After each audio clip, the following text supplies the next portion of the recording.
amintsika tsisy ankanavaka raha sika anao tao hoe mpivavaka azanaka zany na ray aman-dreny fizay de izarany teny masina ne Andriamanitra samy teo any an-danitra kanefa ny fiainam-panara-maloto de tsy mba hitany tompo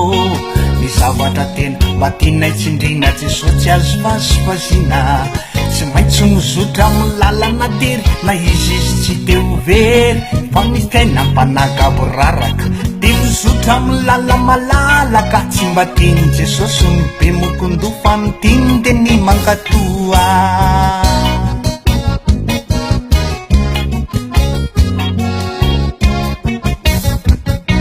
averiko mazava tsara mba tena ho azonao zay tiako ambara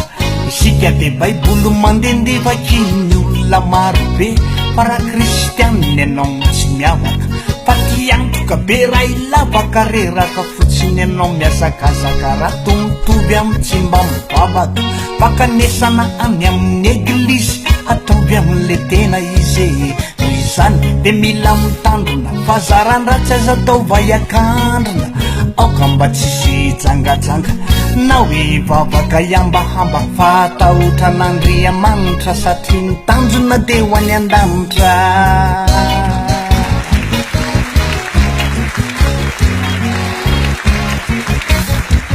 paratokaky zitina lava mandratra ny teny alokan'ny vava na zavatra tsisy toinona de fa mampiakatra be ny volume mana afa ny tompo Jesosy malemy fanasy tsy miavina-po ny teny aka oma misira mba tsy hitovy amin'ny mpaniratsira sy ny tamin'ny fadina vava mba hoaka tandremo no fisotro toke fanasina sy fazavana fa aoka mba tsy mamolavigagana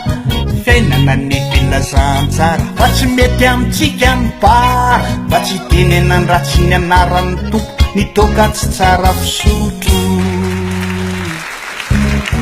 aoka tsy tokony adino re kristianina havako mino raha Jesosy ny tena ho anaty tokony ialany fazaran-dratsy aza miova fa miorena tsara tsy mety horam-bola mifokasikara so mba ozy izy Jesosy ndray androany tsy mafantatra anao sa fa miala tany ipina paraky eo maaiza mihevitra mivava azy to manazezika raha tomoto dava tsy mahay miteny de homendrika ny toriteny so mba simbaka mitandrema de porin'Andriamanitra ny tena le mpivady zay miara-mandrapaka lo tsy haiko tsony raha manao bizo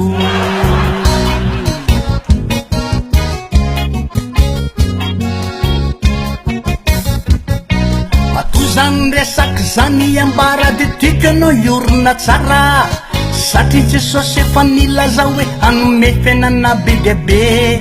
fa betsaky reo zay mibabaka fa ianao re ataovy mba miavaka aoka Jesosy mba ho hita aminao satria efa volom-bavao tsy misy tateraka amin'ny teny samy manana ny falemene fa mba miezaka manetry tena Jesosy tompo aoka sika hiena ny afatra de ampitiavana io fazaran-dratsy rahavana de tsy mendrika ny olona ho any an-danitra tena mboren'Andriamanitra